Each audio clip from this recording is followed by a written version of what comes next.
Hello, everybody, and welcome to the Sorting Hat Podcast, the show where everything and anything can and will be sorted. I, as always, am your host, Michael Barryte, joined by my co-host, Brice. I think that's great, Michael, but right now, I gotta take a moment to tell a very special girl out there how beautiful she is, despite her not thinking she is, and despite her parents probably thinking I am sexually not appropriate for her at this age. Girl, buy my merch anyway. Wonderful. The basic conceit of our show is that we have a fan, expert, someone who's knowledgeable on a subject, and then we sort those things into the various houses of Hogwarts. Today, we are joined by Chester C., who is a singer, songwriter, who has been on Broadway as Stacey Jacks. Oh, yeah, we got a legit person in the seat today, and is one of the first 100 people to crack 1 million on YouTube. Not too shabby. Welcome. So if you finagle the numbers just right, that's a true statement. Oh, we will finagle to make it true. And Chester, we're delighted to have you. Thank you for coming. I'm delighted to be here. Thanks for having me. So we are going to be sorting 90s boy bands. Mm-hmm. Now, we were discussing a little off mic, just sort of what ingratiated you into the world of boy bands was your sister. Yeah, well, yeah. I guess the first introduction to a boy band would be posters of Joey McIntyre and New Kids on the Block all over the house. What a cutie. Right? I won't deny I had a crush on him too. Yeah, so that, and then obviously just given my age and when I was growing up, 90s boy bands, I mean, there was no shame in loving the boy bands I guess there's no shame in loving boy bands at any age. What am I doing? I'm being ageist here. But yeah, so, I listened to a lot of NSYNC and Backstreet Boys growing up. It was interesting because when the Backstreet Boys and NSYNC were hitting the scene, that was for me about middle school thereabouts. Mm-hmm. So that was when if we're gonna be real, that's when boys are the absolute worst to other boys. So you can't like a boy band. Oh no, I feel I would. No. That was when I was the happiest to be in the closet. Because I'm a trans guy, and I was just I can just fag out and no one's gonna know. But you guys, it was no, and I say even today, if you guys were in a tough spot because the female pop stars. Also, if you admitted you like them, your friends would call you gay. Well, I think what was safe to listen to when we were 13? I don't know. I mean, I'm somebody who is, as long as it has a relatively catchy beat, I'm okay with it. And also, for the most part, my friends weren't too terribly judgmental. But in retrospect, I was wow, I had it really people were strangely tolerant at my respective high school and middle school, although I think maybe just that some of that came from being in theater, growing up. I don't remember any judgment for liking a type of music. Where did you grow up? Because you were in Southern California, yes. So that explains that. And what about you? I was in Northern California. Mm-hmm. Okay. And a pretty diverse sort of upbringing. Right? Yeah, you're probably in a good place for that. Well, it was a situation where it was you could acknowledge that they were good, but you couldn't acknowledge that you liked them, but you could be but Britney Spears is hot and Christina Aguilera is hot. No, exactly, which was also ironically the perfect ruse for any young gay boy who was cisgender. You could just be I love Britney for her hot boobies and not the fact that I would like to wear her tube top very much myself. Are tube tops comfortable? No. I don't know. That I've in looking at them always, that's always been. But anyway. So we're going to be sorting some of these boy bands as best we can anyway. As we don't sort people, we're sorting them groupular. That's a word. Groupular. I like it. Oh, before we get into it, my sorting bias is going to be Hufflepuff because I'm a Hufflepuff and Michael's a Ravenclaw. Do you know what house you're in? I do not. Based on what I know of you, it strikes me that you would be a Gryffindor, but that doesn't. What are the qualifications again? Can we do a little recap on that? Absolutely. A Gryffindor is one that is courageous, sometimes a little bit brash, so there might be a little damage done with some of their actions, but overall they do work for the good of the group. Very compassionate. A Slytherin will be very similar to that, but the ambition will be maybe more individual goal instead of greater good goal, and they might have a little bit more of it can either seem like aloofness and elitism, but it also can just be like, I have trouble connecting to like a lot of They people. also Slytherins also value loyalty a great deal, and they're a little bit more clever. Then you've got your Ravenclaws and your Hufflepuffs. Ravenclaws are very analytical, tend to sometimes to devoid of a degree of emotion, but are also very inquisitive. Yeah, they're very goal oriented. Because I actually think like each of the 4 houses have like a kind of mirror one with just some like very big like ideological differences. Mm-hmm. So like whereas like Ravenclaws want to get the job done and do it the most efficient way possible. I think Hufflepuffs also really love just like keeping their head down, getting their work done. They love food. They love family. They like being And fairness. Fairness for sure. Mhm. And they're probably more conflict avoidant. Yes. Okay, so that's not me. That's No, too good. I'm getting so many Gryffindor vibes off you. Well, what's the fundamental difference between Ravenclaw and Gryffindor then? Emotionality. And also like the Gryffindor will leap before thinking it all the way through. Whereas a Ravenclaw will probably run the data real quick and be like, what are all the outcomes that are I don't know what I am. I don't know. You're I'm a like- Gryffindor. Because that- a Ravenclaw's like, I know who I am. Oh, there you go. Okay, well maybe that helps. Yeah. Yeah. Well, there's some degree of bias moving Yeah. forward. It is okay though. Well, I got to know this stuff. So as we're sorting, all right. So And honestly, Haunted house identification is fluid. If you change later, who can stop you? A Yeah, bigot? I don't think so. all Not right, on my so, pod. So let us start by sort of discussing New Kids on the Block. Okay. Now, I will put out first and foremost, as I sort of mentioned a little bit, musically speaking, I'm awful. Like, I definitely have like, I know a handful of songs, but what's a New Kids on the Block song? Oh, so you've never hung tough? Oh. Yeah, there's and then what's the other step one or was it? I don't know the actual titles of the Let's songs. see. What are their biggest hits? I'm looking it up for you.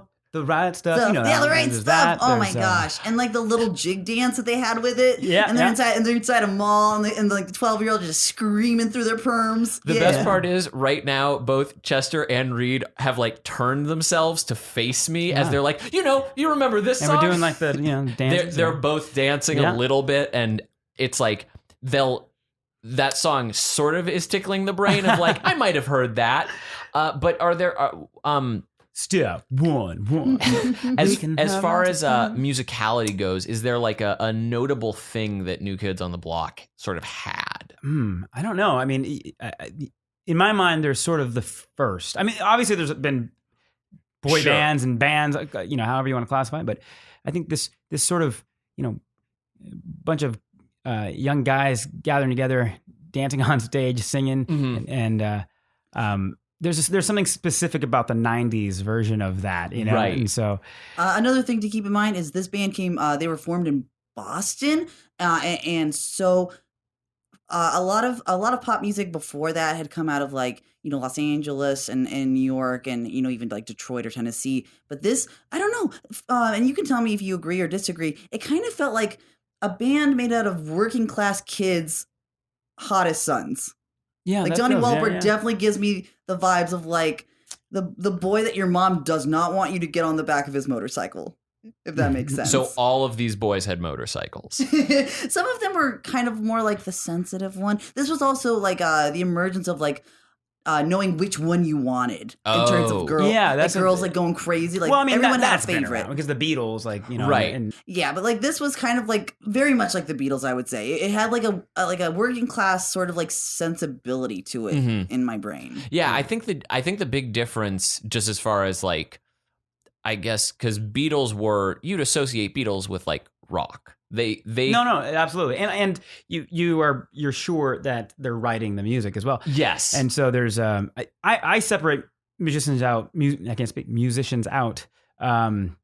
But that's the line for me. Like I think of them very differently. People that are actually telling stories, and then people that are actually sort of performing those stories that somebody else wrote. Those are two different things for me. So you consider like the Beatles are songwriters and musicians, Exactly, they're all encompassing them. Yeah. and boy bands largely are performers. Yeah, there's a reason why Right. they have another standard for how they look. Another thing about this and a lot of other boy bands is like also on the style, and you're trying to like pin down like what their influence would be. They're considered to be what's called I think blue-eyed soul or something like that, where it's like soul or R&B music that's performed by white people in the same way that the Beatles were performing like rock music that they were getting from across the Atlantic that were performed by black musicians initially. This is the same sort of thing where they're taking an influence from a community and kind of putting their own suburban twist on it, I guess. So is like, I mean, now we're just like getting into the minutia of like, what is a boy band? So like,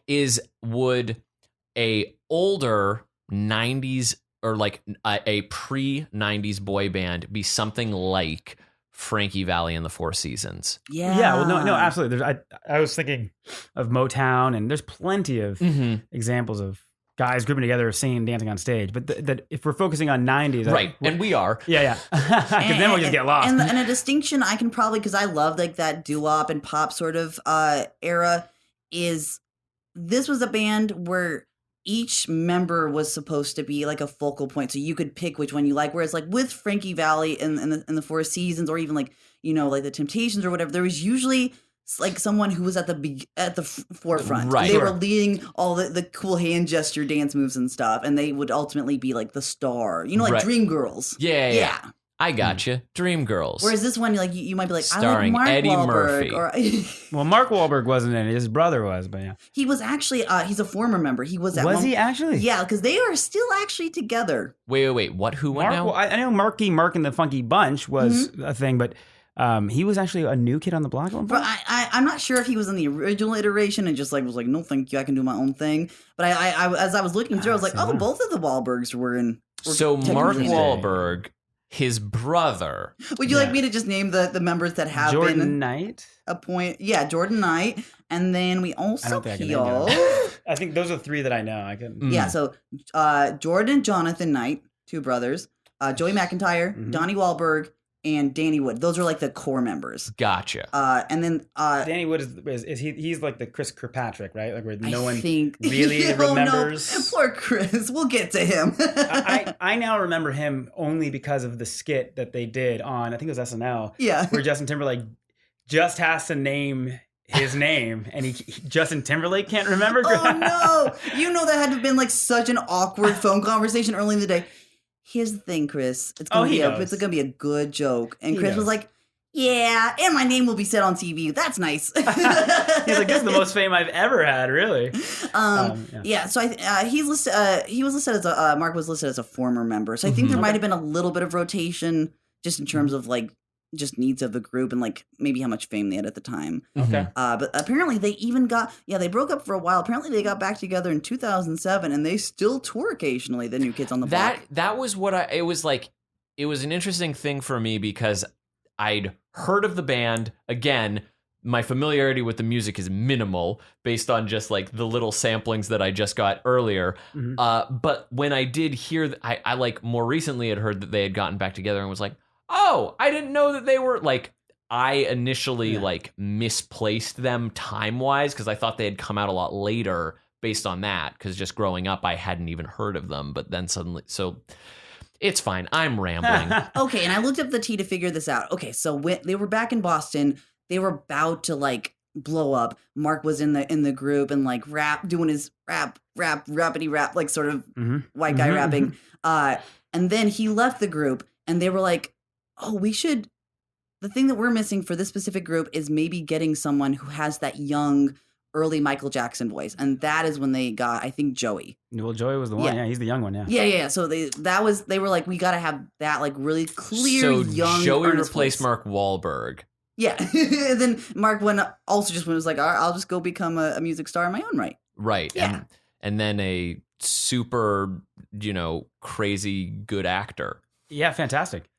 I have a weird Mark Wahlberg story. Actually. Oh, please hit us with it. Are we getting too off track with the No, not honey, at all. You got a Mark Wahlberg anecdote. I want it right now. Well, it's not that weird. It was just that, and it came through the agency, so it wasn't so crazy. But I guess they had compiled a list of people that that potentially want to come watch the new Entourage movie. Mm-hmm. I was like, yeah, before it comes out, just to check it out. Right. I was, all right, that sounds fantastic. Like. But it turned out to be actually at his home, and there was only about 20 of us there. So you had a private screening at Mark Wahlberg's private estate. Yeah, and huge place. In fact, he was literally talking about, before we went in, he had this little bar section near the outside. He was talking about how you're looking out at his gigantic backyard, and he's like, I was thinking about putting some golf, like a little mini golf course type thing back here. Like it's pretty good chunk of land. Anyway,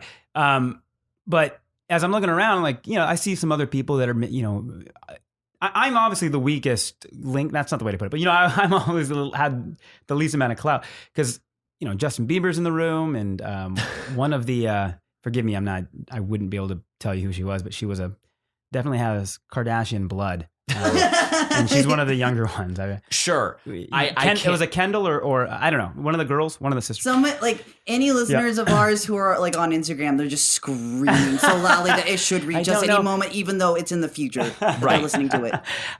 Whatever. I'm not good at Oh no, you're in a safe space for people who don't necessarily care about the Kardashians. Yeah. I don't mean them any disrespect, I'm sure. But so, and obviously there's probably other people in the room I just don't recognize. Right. But he watched the movie in his private theater, and he's just kind of walking around as we're all watching and asking how he enjoyed the movie.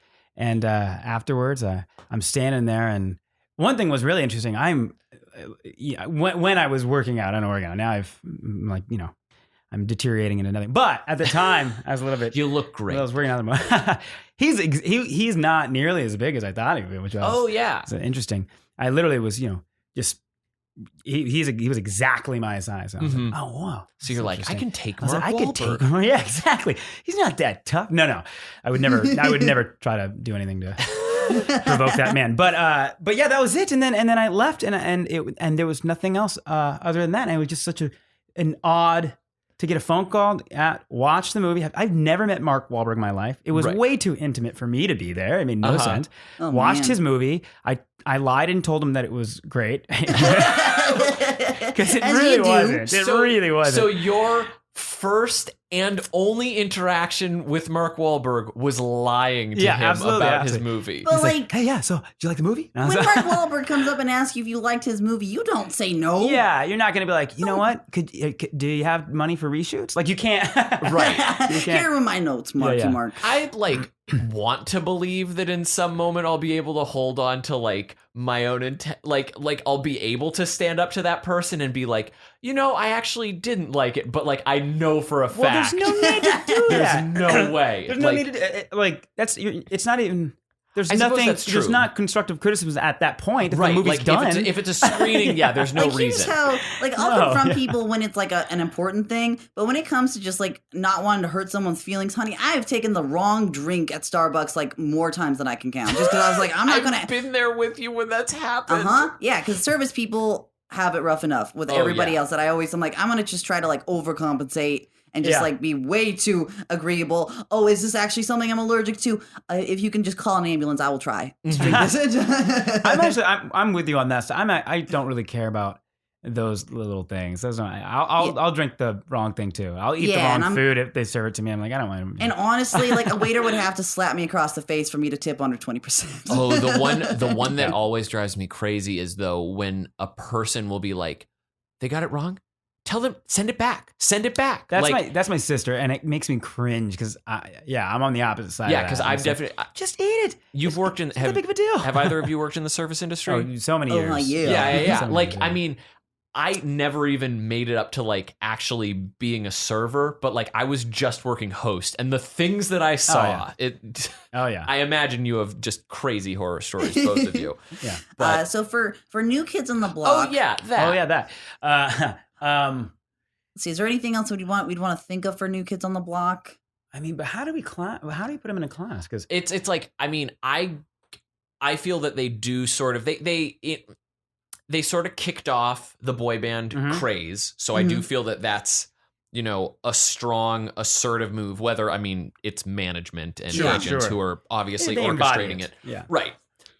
They were a boy band that benefited a lot from the first wave of MTV and music videos becoming synonymous with a thing, and they really, really were great at capitalizing on TV appearances and stuff. Then they did come together a little bit more organically, right? Because they I weren't. think so. I would assume there's brothers and a friend and Right. But I don't know. It feels like a lot of these bands like just happen to have somebody really ambitious, no matter where they were, who was like, I am going to pick out these children and become a millionaire. I mean, for me, it is leaning either towards Gryffindor or Slytherin, and it is purely based on what was the sort of seed and reasoning behind it. Because if it is more, hey, we can make a ton of money, that leans a little bit more Slytherin to me. But if it's, hey, that's there's too many other bands that come to mind instantly. Well, we don't necessarily need to be like only one can be Slytherin. This isn't Highlander, but gotcha. I would probably give them the edge of Gryffindor because that's where I'm leaning as well. If only because they are still going out there and performing for their fans and doing like live concerts and stuff. Because if they wanted to, they could probably just phone it in, like crank out a single or something or an EP like every few years, and know that the fan base will still go for it. But I really like it when people are like, yeah, we're gonna make the majority of our living off of the touring, and we're gonna actually keep that connection with our fans. May I ask a stupid question that has nothing to do with a little bit to what you had to just say? What is the difference between an EP and an LP? Oh, so the extended play, and I believe I would assume long play, I guess, and it just refers to the amount of songs. I believe an EP is literally just your sort of in between amount of songs between a single. You know, you have your single, and then you have an EP is about 5 songs or so, I think. I see. And then an actual album would be, I don't know if there are like hard set rules on the number, but that's my understanding of it. Yeah. This is just like me not knowing much about music. So like I've always just heard like, oh, this LP dropped, and I'm like, what is that? Like, I believe it's a long play. But so, and I don't know what the number is, but I don't know what the number is, but when you get to like what 8 or so, people are dropping albums. Yeah. And those are, you just might as well just call that an album at the point. I see. Yeah. Okay. Moving on. Is there a notable boy band that immediately comes to mind? Should we jump into like the big uns? Because I'm going to know a lot more about Backstreet Boys, NSYNC. But before that, you had mentioned, I think we would be remiss not to cover them, Boyz II Men, which were like before NSYNC, but definitely NSYNC had a giant they pulled a lot from Boyz II Men in a lot of their like material, but also just in their image. Yeah, Boyz II Men. See, I remember Boyz II Men. I remember that.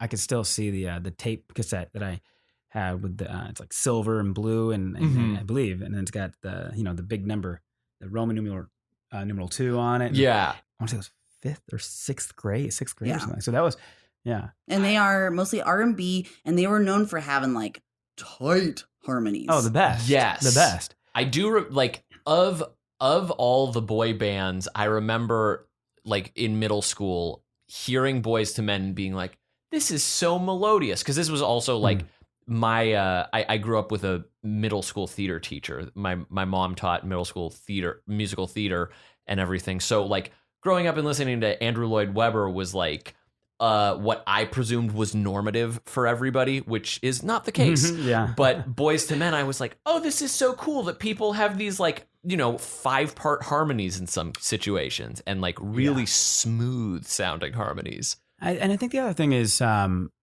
they're these guys. Well, I guess most of I guess no. Hold on, I'm sorry. I'm thinking out loud, and I'm literally changing my mind as I'm speaking.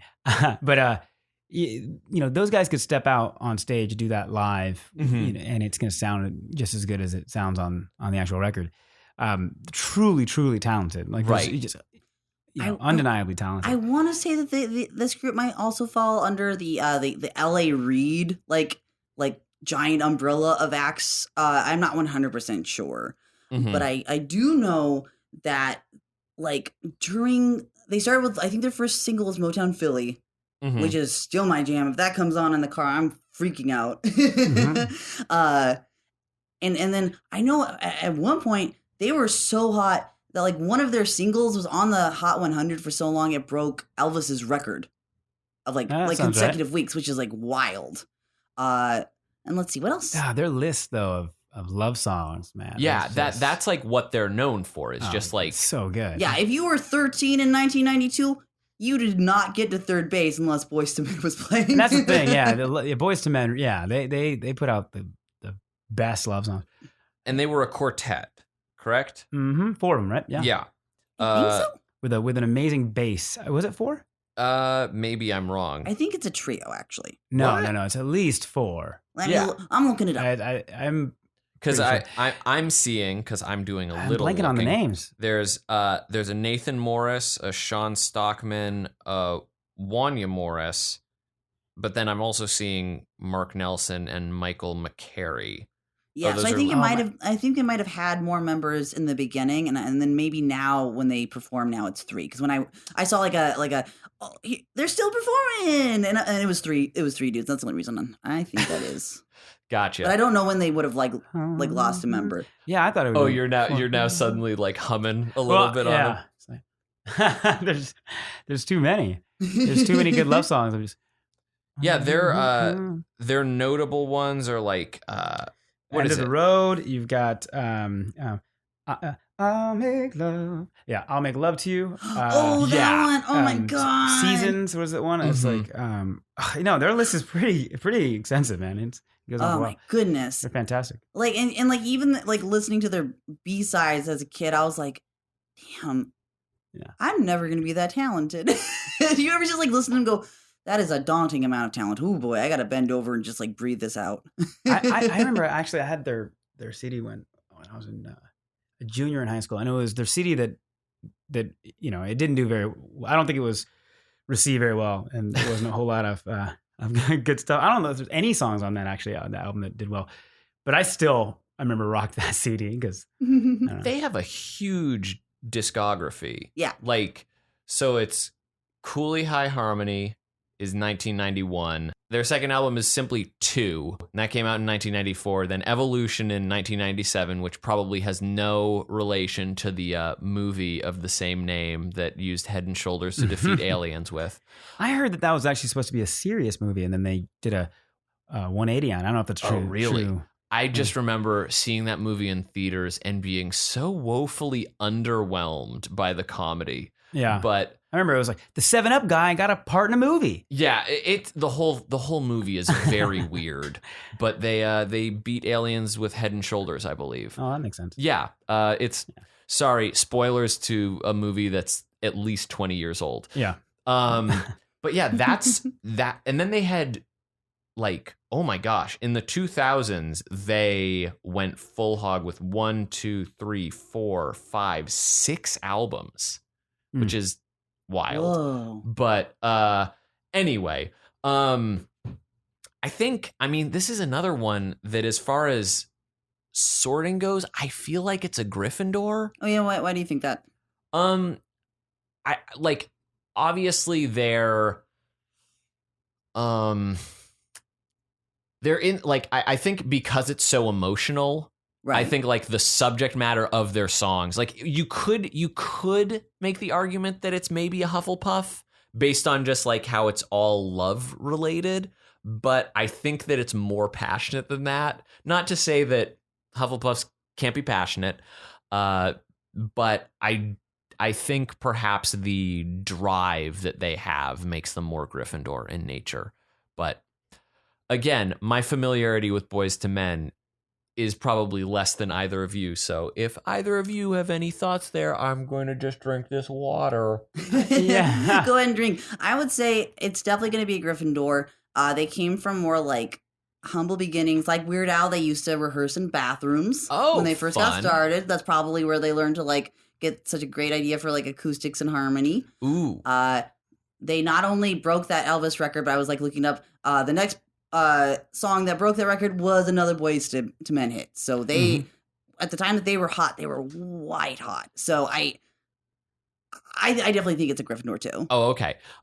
Shall we shift? Okay. Yeah. So, Where do we want to shift to? Do we want to shift to, I mean, we can go to the big guns of Backstreet Boys and NSYNC, or is 98 Degrees something you want to touch on? They were 98 Degrees was also like their contemporaries. Oh, okay. Yeah, I would say like I thought you were about to say 98. I was a little lukewarm on 98 Degrees. no, that's a good. Yeah.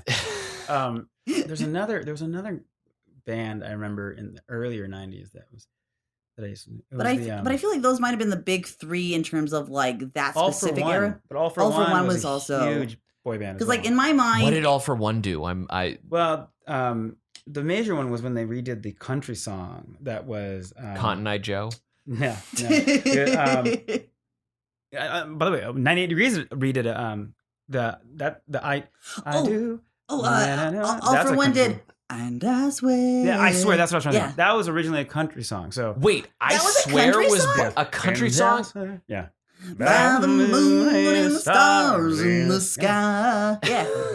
It was playing on it. And I believe it did really well. And then I believe All for One, when they released it, I think it was like a number 1 or number 2 hit single, which outperformed the country song. I think it was a number 1 hit single. That's always got to be like the biggest bummer if you made a song that then had a genre twist on it. I don't know. I disagree. No, first of all, a lot of those songs, and if you go far back enough, it was actually very common to hear multiple artists.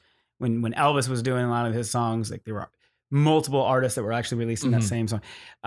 So yeah, I don't think, when you really dig into what's being written from in the music industry, that from the songwriting world, that sort of group of people currently in Nashville, I would say, they don't care who's, they're not worried about who's, as long as the checks are getting cashed because somebody's doing a cover. They get paid if somebody does a cover. And in that scenario, the country song, I think it was far enough away that it probably just rejuvenates the awareness of the song. I will say I absolutely love when somebody does do a turn on something. They're like, oh, we took this like hard rock and we made it smooth jazz. I'm just And you know what? Yes. You know what is the single greatest example of that, which is also a country to R&B crossover, is Dolly Parton's "I Will Always Love You." Absolutely. Most people don't know that she wrote it, or even that her version exists, because Whitney Houston just freaking came in and just destroyed it. She just the opposite. Like she just she destroyed. No, she destroyed it in that. It was like a Phoenix in a good sort way, of situation where like in a good way, and then like her hitting that note, the end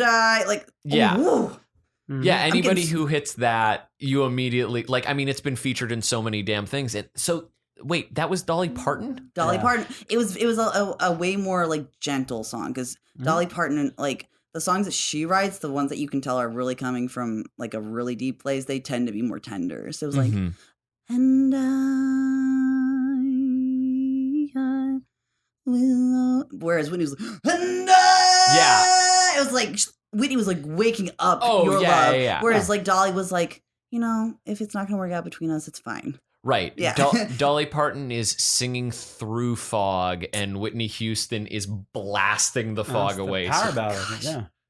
Whitney is like the single greatest singer of like our lifetime. It's bonkers.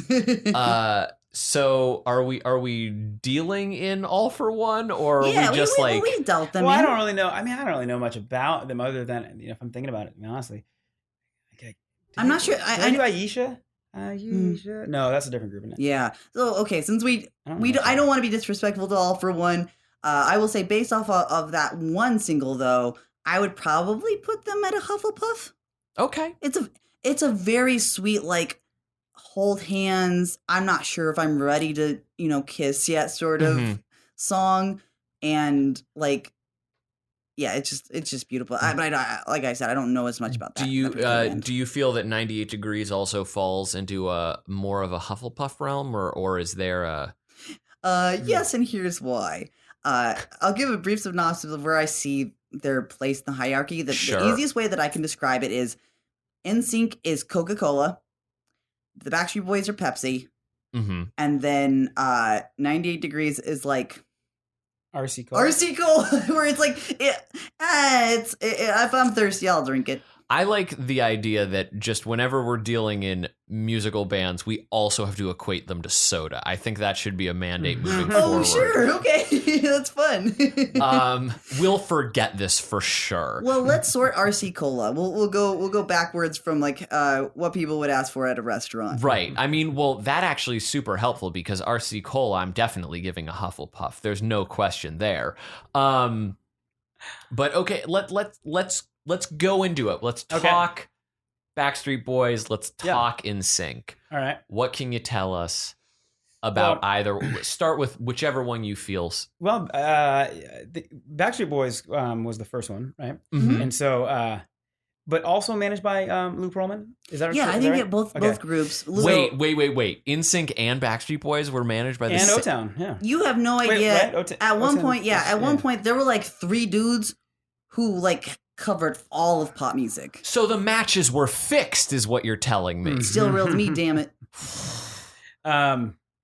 Yeah, I think the biggest difference for me in between Backstreet Boys and NSYNC would be that NSYNC really put together a fantastic show that incorporated dancing. Like so, while Backstreet Boys had some dancing. I mean, if you, like with maybe a hand movement or something, the NSYNC was doing stuff that was. I mean, it was unreal to watch what they were doing. It was fantastic. Yeah, like you put on a show. They were also like they helped make music videos an event again. Like when NSYNC put out a new video, like it was a big deal. Yeah, I remember of all the boy bands, NSYNC was the one who was sort of slapping you across the face with, here's this inventive new thing we've come up with. Like Bye Bye Bye was a huge music video. Dirty Pop was another one. That was when they came back out and tried to, recreate a sound and right. And, like I just remember those. I put NSYNC over Backstreet Boys pretty much definitively. There's another part of it too. It's like they just seem all around more.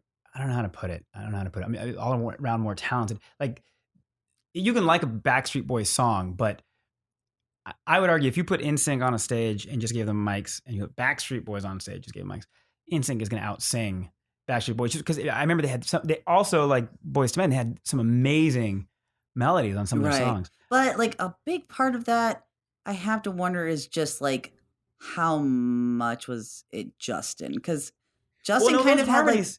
Like, I mean, you can't not give Lance credit I for know what he's doing. Lance Bass gets like he doesn't get his due in my opinion. Yeah, like he was upstaged. And everyone thought JC was going to be at one point. Everyone thought JC was going to be the actual star breakout. I think like I would give just the edge in terms of like how many little girls are falling in love with him. Because like for some reason Justin just seemed to like stand at the front of the pack in the same way like a Beyonce did, where like the other members of Destiny's Child can sing just as well technically as Beyonce, but there's just something about him that people connected to. No, I think obviously that he was the one. He's the chosen one. But I remember when NSYNC was doing its thing, it wasn't as clear. I don't remember there really was a sort of JC was the front man. I remember almost as equally as Justin was. And if you listen to the songs, like JC has a lot of sing time. JC has some songs where I believe he's the lead on and stays lead. Well, let's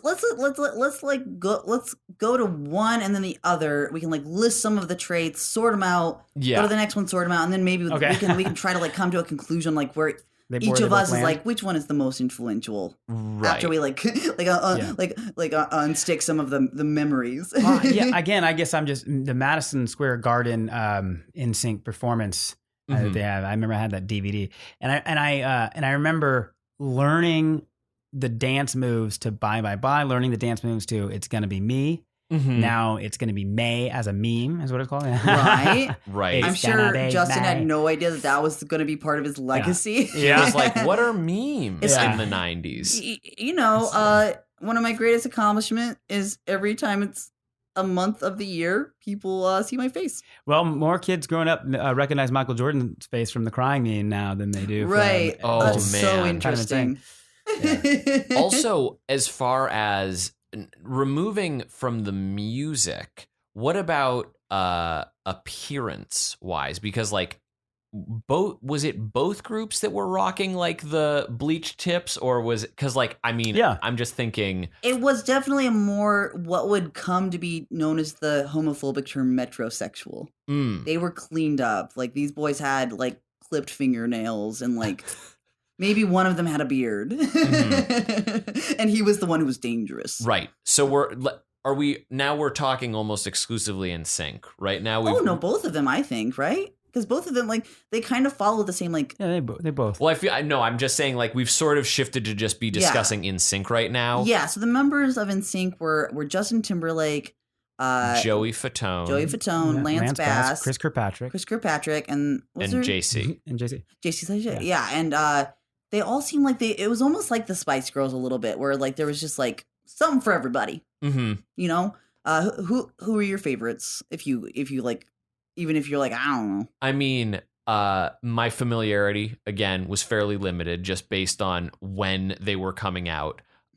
So it was like, I think it was JC who I thought was the coolest. Oh, but cool. If you were like, if I'm gonna be anyone, it's gonna be that guy. Like, he seems cool. It might have been Justin Timberlake. I like, truly my familiarity there is. I really do think that when we're looking back on it and we're thinking of Justin, it's because Justin is so prevalent today. Right. But I really don't think it was that at the time. as much. He was the young one. He was cute and obviously and like he was like the Brittany feisty one. dating, like there was a lot going on there. But in terms of like being like the lead, I really felt it was shared between JC and Justin. Anyway, I like JC a little bit more than I liked Justin's voice.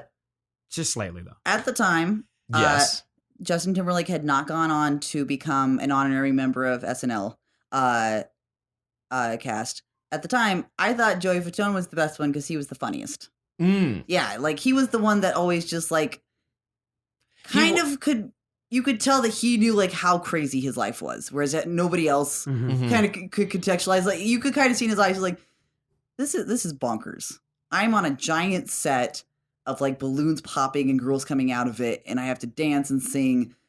And yeah, I just always felt like he was the one that I could probably have like an actual conversation with, and I wouldn't feel like a gnat. If that makes sense. He definitely seems, like in looking back, as one of the most personable. Like if you happen to encounter all five of them at a party randomly, not knowing he's that the they one were, I'm gonna go and approach. Like, he just is like the most approachable. Like, I'm just like a guy who's like chilling by the snacks. Lance is pretty down to earth guy, you know. Yeah, but at the time, it was also kind of sad that how closed off he had to be. He seemed like the one that I always knew the least about.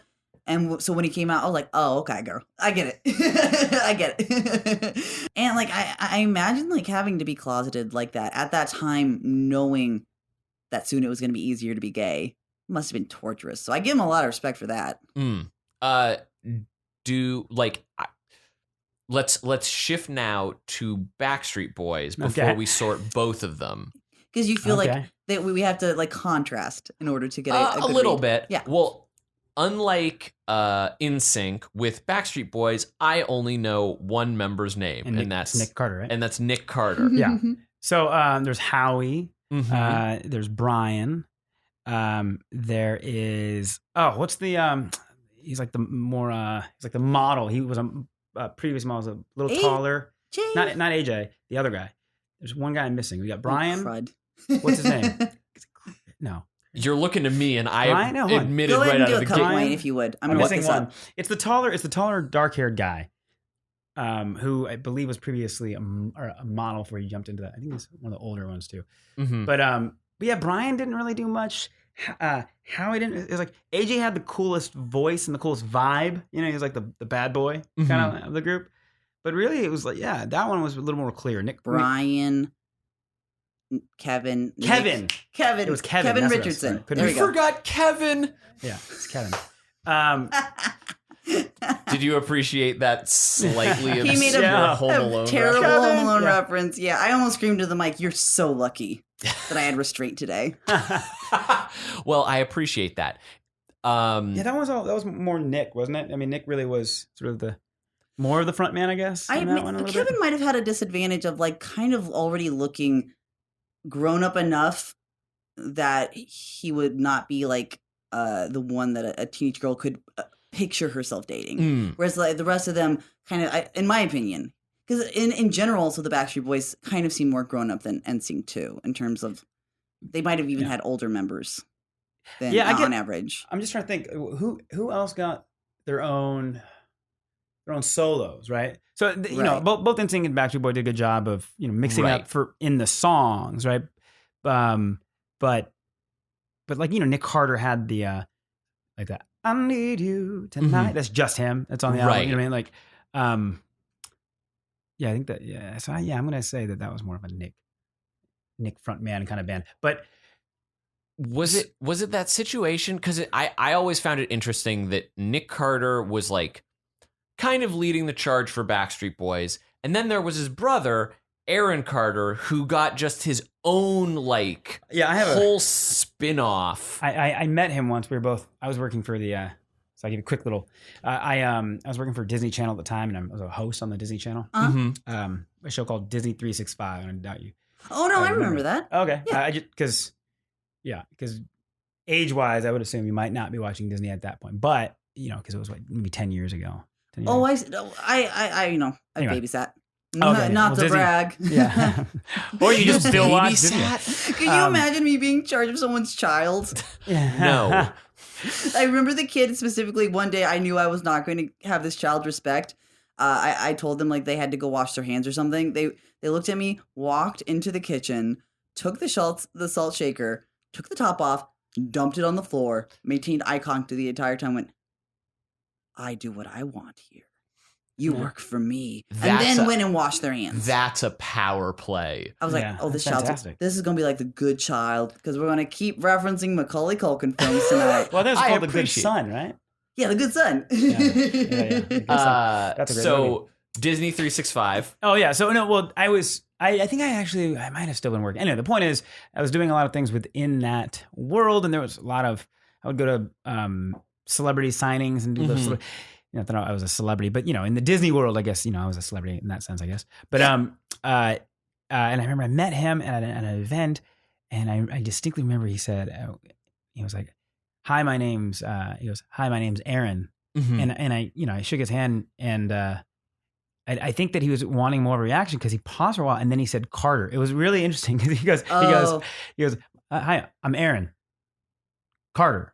I always like that, and I always wonder like how two celebrities who might be of equal clout, like when they introduce each other. Equal. That's not equal. I mean, in that sense, but I even mean like, do they like both go? You better know who I am. I just thought it could have been anyone, really. I think he just was like expecting more of a reaction. I don't want to assume things. Right. That was the energy I picked up. And also, like, he was a child, and children, like, if a child has a big head, it's usually not their fault that it happened, in my opinion.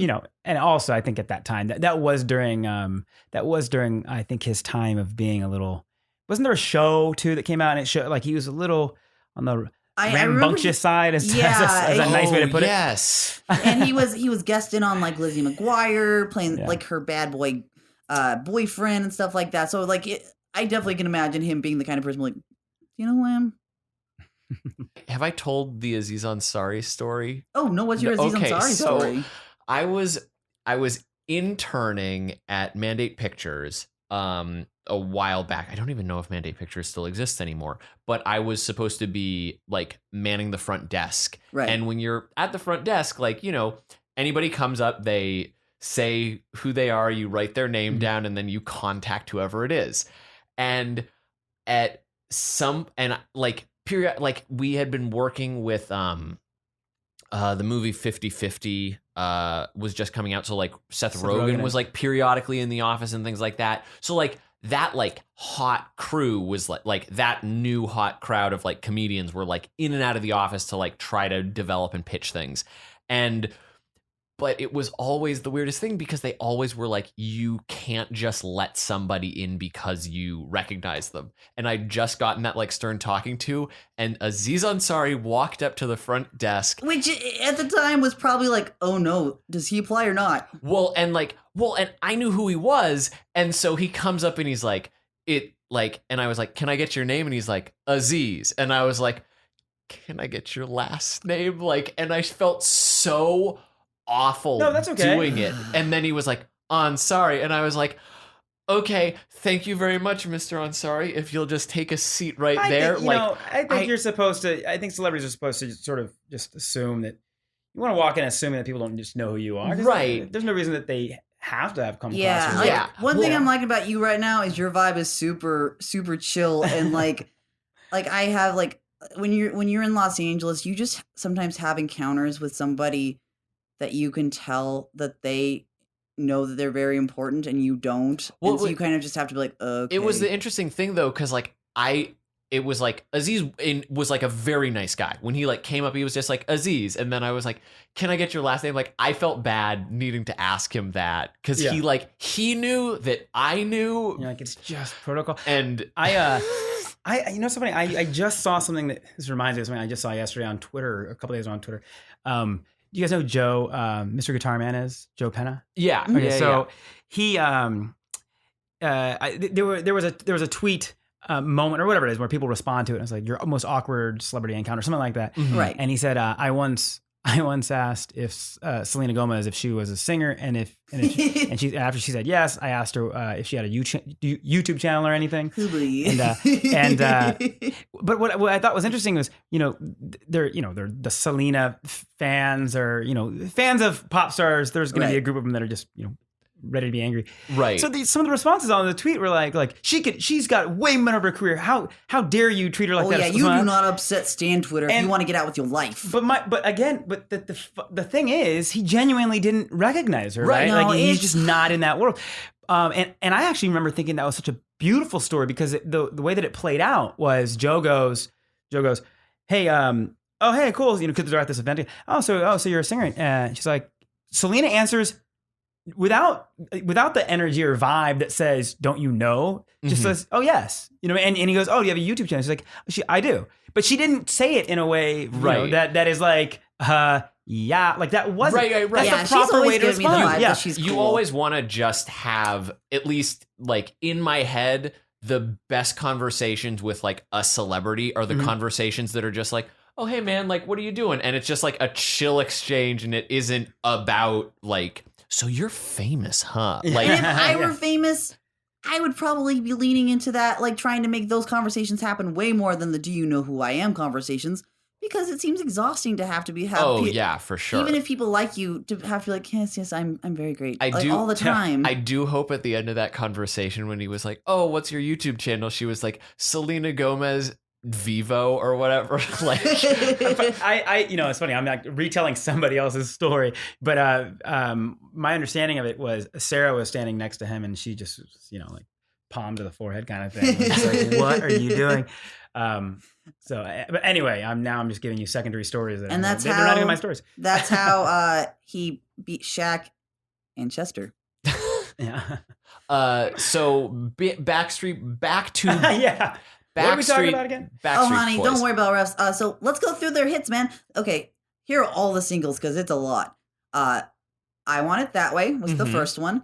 As Long As You Love Me. Larger Than Life was when I got on board because it was in a spooky haunted house in the music video. See, that's what I'm saying. You said that Backstreet Boys for you was junior high, but it can't be because I Want It That Way was junior high for me. Mm-hmm. So it had to be actually elementary school. Yeah, it was. Their first single was 99. And so, yeah. Okay. So you're probably like in 5th grade, 6th grade? Yeah, that sounds right. Yeah. Wait, 99? Wait, when was I Want It That Way? 99. That was when that single dropped. 1999? Yeah, so we're talking like on the cusp of the new millennium. No. There were songs before that. That's not the first one. It might have been. I'm just seeing it as their first hit single. Maybe was that one about something? What is it? It's What is the song? Okay, anyway, it doesn't matter. It's okay if it comes to you later. It's like It's about I like you just the way you are kind of thing. As long as you love me. No, it doesn't matter who you are. Yeah. When did that come out? That came out in 2007. You're right. That actually predates it. This one is out of order. That's 97. So you were right. You were perfect. You were probably in the right thing. Because I remember being 14. Mm-hmm. I remember when I heard that song. And so anyway, you would have been like 5th grade, I guess, or something like that, right? My apologies. Just wanted to point that. No, that's fair. That's fair. Like we need to place ourselves. I only brought it up because when you said it hit me. I was like, I think it was early. Anyway, not that any of that matters. Like, no, but they've had so many hits. Let's see what else. Shape of My Heart. That was later. That was Shape of My Heart. Oh, that's from the album Shape of My Heart, and that was when I was a junior or senior in high school. So that would be later. That'd be like 2000. Yeah, they just had so many songs, and a lot of them. Am I incorrect to say like they might have had more of like the sad, like sort of like they were doing more power ballads than NSYNC?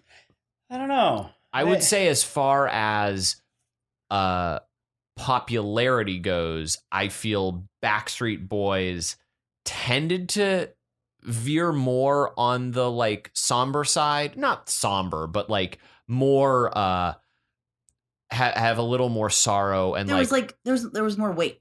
Yeah, there was more weight to it, whereas NSYNC, largely the ones that like came out of the gate and you're like, this is the song that's never going to stop playing on the radio, was always like, are you saying that pop doesn't have the emotional maturity of As Long As You Love Me? That is exactly what I'm saying, Reed. That's absolutely what I'm saying. You put the words right in my mouth. No, that song, I was being facetious. That song is basically just like, pop music's cool. And that's the whole like meaning behind that song. But like I do think that it's weird to say that Backstreet Boys might be more angsty, but like, would that be fair to say? It's really hard because when you have like, especially like considering that they had the same like producers and everything, there's probably a lot of overlap. They were probably recording demos of the same song and seeing like who was going to work out more. Mm-hmm. Sure of that, yeah. So it's hard to say, but I would probably, if we were going to start sorting, I would probably say like Backstreet Boys are going to be, in my opinion, a Ravenclaw. Oh, that's not what I was thinking you were going to say. Oh, what were you going to think? I thought you were going to say that they were a Slytherin and NSYNC was a Gryffindor. Oh, why? Oh man, now it could go all over the place. See, I would put, not to get ahead of ourselves, Slytherin for me would be O-Town instantly, just because of the nature of that entire project. Oh, sure. Oh, we want to get that dirt. But let's sort these through, and then I want to hear like all the information you have on O-Town. It's the same information you probably have. I just remember, that it was very clearly they were showing behind the curtain. They're like, yeah, this is manufactured, Oh, I see. Like they were way more open about the fact that like we were designed for you to buy us. Making the band. Mm-hmm. That was the name of the MTV show. If I remember. Oh, right. They had the TV show. Yeah. Yeah. And in that way, I kind of think that's more noble. Ironically. Maybe. They were like, I mean, I guess I'm thinking of it is that the situation where you think it's a Ravenclaw in that they're just like, we're going to chemically design it, even though... And in that way, they would snare the people who are more cynical about pop music. Because they would know at least we're not trying to like... See, but I don't think that was the intentions. The intentions were to have a better shot at making it. Right. It was for the money. Yeah. We're going to get the data and we're going to basically like Jurassic World this in not Jurassic Park, Jurassic World, because kids don't want those lame dinosaurs anymore. We need to create the one that has cuttlefish DNA in it that allows it to camouflage and become more impressive. And I remember watching that episode where I forget his name, who's on O-Town, but he's meeting his dad for the first time, and they end up both wearing a American flag T-shirt or sweatshirt when they meet, and that's the thing is like they're pulling at your heartstrings with these stories, but it's all designed for you to buy records, right? Like that at the end of the day. Here, I've just thought of some evidence that will support your Slytherin case, because they were part. Because that was that mid '90s or late '90s? That's late '90s. No, that's 2000s now. Yeah, it's late 90s. We might have pushed into 2000s. So we're going into the era of reality television, right? Yeah. That is super emotionally manipulative, and like you can see that the producers are feeding ideas to the people who are appearing on screen, instead of it being like the first couple seasons of The Real World, which were boring because it was mostly just people hanging out in a living room. Everything should be about drama, and we're gonna really blur the lines so you don't even know what's real anymore. That I would give it to Slytherin for that. So that's a good point that you've made. Okay, yeah. It's like, it kind of like, I'm not saying O-Town has caused the dissolution of our democracy, but it was a part of it, right? Saying it. I would caution exactly that slippery slope from being approached. I'm just saying they have a lot to answer for, and they still have not made a statement. Oh, okay. Then okay. So we've effectively sorted O-Town, but we still have our big Boys. two, The big ones, yeah. And once we do that, I feel we can call it a day and go Those home. are the big ones. But they really are. Ones. So I guess, I mean, my thought behind Backstreet Boys being Slytherin is the sort of more weighty emotionality of the songs, because I do feel that Slytherins are emotional, but sometimes a little bit more, I guess also going off of the whole Nick Cannon angle, where like one person was sort of thrusting themselves forward a little bit, despite the fact that it wasn't necessarily his group to control. There was a little bit of ego driving things, or maybe it was the producers driving him to be driving things. That I can't say. But in the case, just like I like caught myself off guard, because we all were like, who was really in control of NSYNC? I know I started talking about Backstreet Boys, but now I'm shifting back to NSYNC. Okay. Is it almost that NSYNC is a Hufflepuff? Oh, wait, this is good. Okay, why do you think this is? Because there's not any clear leader. Like, I feel like NSYNC is a better example of like a communist boy band or like a socialist boy band, as far as like everybody kind of got a shot at things, and like they all got their NSYNC sees the means of production. In NSYNC, like everybody, like nobody was. I mean, there were obviously clear favorites, but like it was Timberlake. But like everybody kind of got their own, like, hey, you get a solo in this song, you get a solo in this song. Backstreet Boys. So which is the house that is a little bit more I feel doesn't have a leader, you're saying? Or? Hufflepuff is more fair. So I feel I see what you're saying. Okay. If NSYNC can be considered a Hufflepuff, though, they have to be the Cedric Diggory of Hufflepuffs. Still super popular to the point that people forget what house they're in. If I were to characterize Backstreet Boys, or just sort of focus in on this one characterization of Backstreet Boys, which is that they were sort of just doing whatever, essentially they were told to do, and they probably didn't care as much about what they're singing and putting out there. Not that that's true. I'm thinking one specific song comes to mind. "You Are My Fire," my one desire. Wait, is that Backstreet Boys? That's Backstreet. That's Backstreet Boys. Right. Okay. Anyway, sorry, I'm all over the place, but we're jumping between them. Which house would be the more like, I don't know. One thing that should be said is NSYNC eventually did break up, whereas the Backstreet Boys, they still tour. So they have the longevity, whereas maybe NSYNC might have had the slightly burning bright moment, which would make me believe that they're a Gryffindor now, just like hot and running. And for that reason, I would probably put the Backstreet Boys as Hufflepuffs, because they're very loyal to their fans to keep going out. They could just rest on their laurels easily. Yeah. Just maybe retire. You never know. They didn't get paid. A lot of those guys got. Did they not? Well, no, I'm saying again. Clearly they're doing fine. I mean, right. Like, but yeah, there was a lot of weird stuff going on behind the scenes with the Luke Pearlman. I remember hearing about what they were getting actually getting paid at the time. Was it like and now I'm sure it's sort of corrected itself. I don't really know how that all broke. Whereas like, now I feel like that wouldn't happen to like a One Direction, right?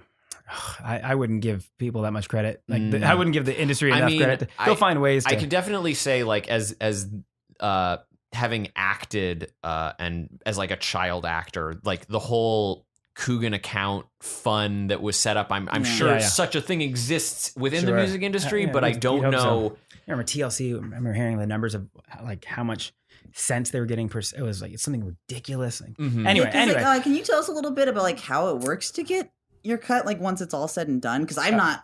You're the. Well, I mean, no, that's not. I wouldn't know that. How that I guess breaks down.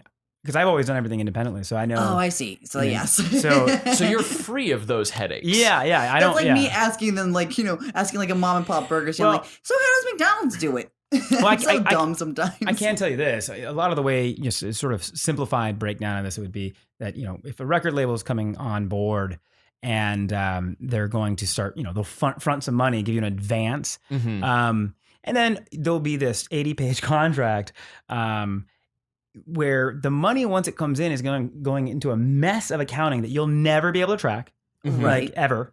You're not going to be able to audit like where the money went. And so the idea that it's going to be a fair sort of funneling of that money back to you, and that your advance gets paid, and now you're profitable. Like you've got to be kidding yourself thinking that's going to be done fairly. Like it's not right. Like I've had songs on the radio, and I still have not gotten $1 from ASCAP or from for the actual what do you call it, the performance royalties or whatever. Let's see. Oh, here's a good thing that can help us also in the direction, at least to I think definitely solidify NSYNC as the Gryffindor band. No Strings Attached. That was the album, right? That? Where they cut ties with Lou Pearlman, right? I don't know. Or there was some sort of thing like that where they were kind of like reestablishing themselves as a band that had more agency, like in the vein of like when the Monkees were like, "Nah, we're gonna actually play our own music. We're gonna tour even." It felt like they were taking more ownership of the group with that turn in their thing. Where I don't necessarily think that and you can tell me if I'm wrong. I don't think that the Backstreet Boys ever like gave the impression that they were ever rebelling against their own label. I don't know. I don't remember that was the vibe, but I trust you. I could be completely wrong. Tell me if No Strings Attached is about something else. But I feel like, and I'm sorry if I'm being apocryphal. No. At one point they had like a falling out with Lou Pearlman over maybe mismanagement of their stuff. Yeah, I would hope so. Conspiracy. I will say the one thing I want to, if this is true, I think the world should know this. I believe, and this actually probably needs to get checked though, unfortunately, that song, what is it called? The one that's "You Are My Fire." Yeah. I Want It That Way. I think it was written by two, are they Dutch writers? Oh, was this a Max Martin thing? No, I think it was written by two, and I could be wrong here, but the story I was told was that the two writers actually weren't great at English. This could be a complete lie that I was told. And maybe I already like the direction of where this story might be headed. But that's when you listen to that song, that's why it doesn't, if you really think about what's being said, it goes, okay, you are my fire. I can get on board with that. I understand. You are my fire, the one desire. Believe when I say I want it that way. There is something about what does that mean? About American what about American audiences or people who would listen to this music that songwriters from like Sweden and anywhere in like the Nordic sort of area, they do so well. Because like think of Max Martin, all the hits he's written, half of them don't make sense. Hit Me Baby One More Time. I hope that's not literal. Or Mike Snow is a more contemporary version because they wrote Britney's song Toxic, I think. Mm-hmm. Well, I'm trying to analyze the lyrics. I wanted that. I guess I guess it's in reference to you being my fire, and I'm like, I want it. I guess I want that. I want it that you way. As my fire. Yeah, it's like you are my fire, and I want to keep it. I want it that way. It's also like how everybody still is like, what is are we human or are we dancer from the Killers? Like we still don't have an answer there. And I feel like I disagree. I actually think that's an interesting lyric. For me, in my mind, that actually there's some interesting, fun interpretations of that. But when I'm listening to the Backstreet Boys song, I think it's just like you think it's just grammar or something. It's just grammar, bad translation, or something as opposed to like a David Lynch like intentional obfuscation of what he's trying to get across. And he just the Backstreet Boys. They just want you to feel, man. Yeah. What's the second? Did anyone know the second verse? You are my fire, the one desire. Believe me when I say I want it that way. But we are two worlds apart. Can't reach to your heart when you say that I want it that way. And then tell me why ain't nothing but a heartache. Tell me why ain't nothing but a mistake. I think that's being a little too harsh. Maybe I understand what's being said there. Tell it's me, not said well. It's kind of like a more vague Uptown Girl. Yeah, it's just, that's what it sounds like to me. It's like something like, we're just like from two different places. Well, then I'm gonna leave it up to you guys. You're the experts on where they go. Experts in extreme air quotes. I'm gonna say the Backstreet Boys. Like just based off of that goofy haunted house one, and also the one where they're in outer space, it just makes them seem like they really, really enjoyed like camp. It's part of at least part of their early one. So I'd put them at Hufflepuffs just for that. Okay, so they're a Hufflepuff. Okay. NSYNC's a Gryffindor, right? And 98 degrees is RC Cola. And yeah, 98 degrees is RC Cola. And with that, I would like to thank you, Chester C, for joining us. This is so fun. For just like indulging us in getting to travel into the 90s for a little bit to sort some 90s boy bands. Hey, Yeah, of course. Chester, where can we find you online if people want to check out your music? There's stuff on Spotify, and then the YouTube channel is just my name. So yes, and it is worth noting, if for some reason you're only listening to this and haven't read the podcast, C is spelled like you see, not C like the letter. Very important. Which sounds like everyone thinks it's an easy last name. It's actually quite the contrary. It's very difficult. Every time, any scenario where someone's asking me of my name, or they're typing it down at the DMV, whatever it is. What's your name? Chester. Last name C, and then it's always a moment of we've got to figure this out. We got to hash this out now. Right? It's like they're like, is this like a weird? Is this a weird last name that's one letter? Yeah, and they'll wait for more, and then I go, no, it's C, and I have to go like I see you, and then there's like and then there's always that's it, and then I can move on with my life. But there's no way around it. There's no way around it. Oh no, I think every time I go into Starbucks and I say my name, I have to say. Like you, like what you do to a book. they're like, what? Reeve? Reese? Oh, okay. Reed, got it. But Chester, you've been a darn pleasure. This has been a great episode. Like I feel like it's like really great to just dig into a pocket of your childhood you don't go to too often. Yes. 90s. There's so much to just scoop out and go, this was warm and weird. I miss it. I don't know what part of your childhood that was. I do not want to know. If you think you know what it is, please at me at that dang dingus or Michael at that at Belated Media. Yes, and if you want to leave us a review on iTunes or just tell your friends about us, we appreciate that sort of thing, and we'll join you for another episode of The Sorting Hat. Bye, guys. Should we do like a Boyz II Men harmony? Oh dear. I don't know. We could try. Yeah, go ahead and give us a bass note. Goodbye. Goodbye. Goodbye. I think that was as good as Boyz II Men. That's yeah. Definitely.